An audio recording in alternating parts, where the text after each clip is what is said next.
میدان حشر کا ایک منظر بتایا جا رہا ہے. آدمی اتنا ڈرا ہوا ہوگا. یہاں تو ہر آدمی اپنی منمانی کرنے پر لگا ہوا ہے. وہاں بڑے بڑے جبابرہ اور بڑے بڑے چودھری اور بڑے بڑے پیسے والے، اوقاف کی زمینیں ہڑپ کرنے والے، دوسروں کی زمینیں غصب کرنے والے، یہ سب وہاں پر کھڑے ہوں گے مجرمین کی صف میں، اور سب سے حساب لیا جانے والا ہے.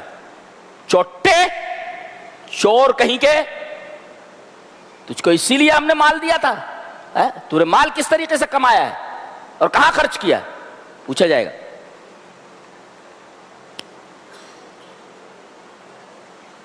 وہاں سب سے پہلے رسولوں سے پوچھا جائے گا.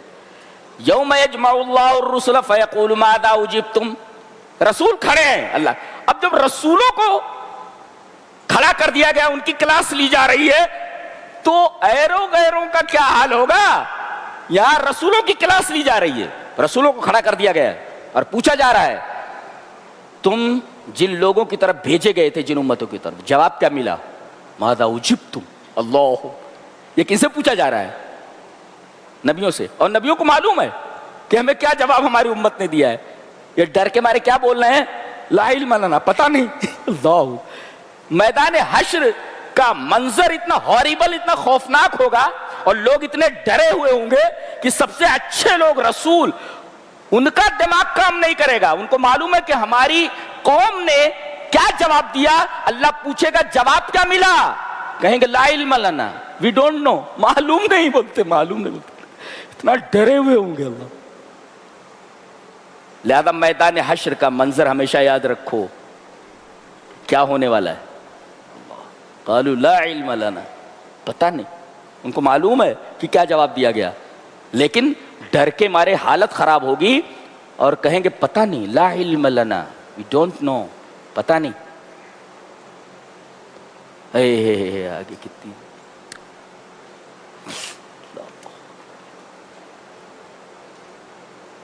اللہ فرما رہا ہے، حضرت عیسیٰ کا قول ہے، ان تعذبہم فانہم عبادک، اگر تو ان کو عذاب دے تو تیرے بندے ہیں، وَإِن تغفر لَهُمْ، اگر تو ان کو معاف کر دے، فَإِنَّكَ أَنْتَ الْعَزِيزُ الْحَكِيمُ. غفور الرحیم نہیں بولے وہ، اس لیے کہ اللہ غصے میں ہے ان لوگوں سے، عیسائیوں سے. تو غفور الرحیم نہیں بول رہے، اس لیے کہ مقام و محل نہیں ہے غفور الرحیم بولنے کا. عزیز الحکیم ہے تو. یہ بتائے، کہتے ہیں کہ یہ آیت کریمہ اور سورہ ابراہیم کی ایک آیت، مسلم شریف کتاب الایمان کی روایت ہے کہ ایک دفعہ نبی کریم صلی اللہ علیہ وسلم نے رات میں یہ آیت کریمہ پڑھی. حضرت ابراہیم علیہ السلام کی دعا، رب انہن اضللن کثیرا من الناس فمن تبعنی فانہ، آگے فرمایا فمن تبعنی فانہ منی ومن عصانی فانک غفور رحیم. جنہوں نے میری اتباع کی وہ مجھ سے ہیں، اور جنہوں نے میری نافرمانی کی تو غفور رحیم ہے. اللہ، کون بول رہے؟ حضرت خلیل اللہ. اور بینی یہی دعا حضرت عیسیٰ کی ہے، اگر تو ان کو عذاب دے تو تیرے بندے ہیں، اگر معاف کر دے تو عزیز الحکیم ہے. نبی کریم صلی اللہ علیہ وسلم نے یہ دو آیتیں پڑھی. فرفع یدیہ، مسلم شریف کی روایت ہے کہ آپ نے دونوں ہاتھ اٹھائے، وہ بکا اور رو پڑے آپ، اور روتے ہوئے آپ نے فرمایا اللہم امتی امتی، میرے رب میری امت میری امت.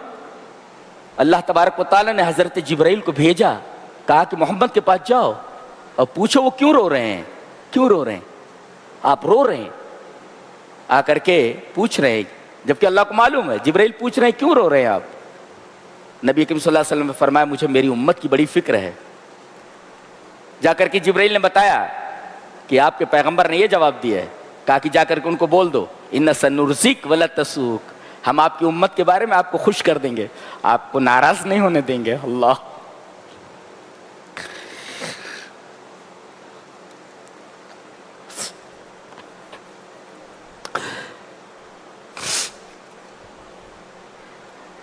ہمارے نبی کو اپنی امت کی اتنی فکر ہے کہ رات کی تنہائیوں میں ہاتھوں کو اٹھائے وہ رو رہے ہیں اور کہہ رہے اللہم امتی امتی، میرے رب میری امت میری امت. اور امتیوں کو درود بھیجنے تک کی فرصت نہیں ہے. اللہ،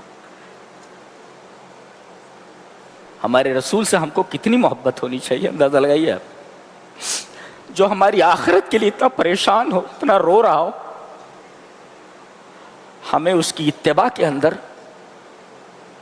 کس قدر کوشاں ہونا چاہیے، اب خود سوچ لیں۔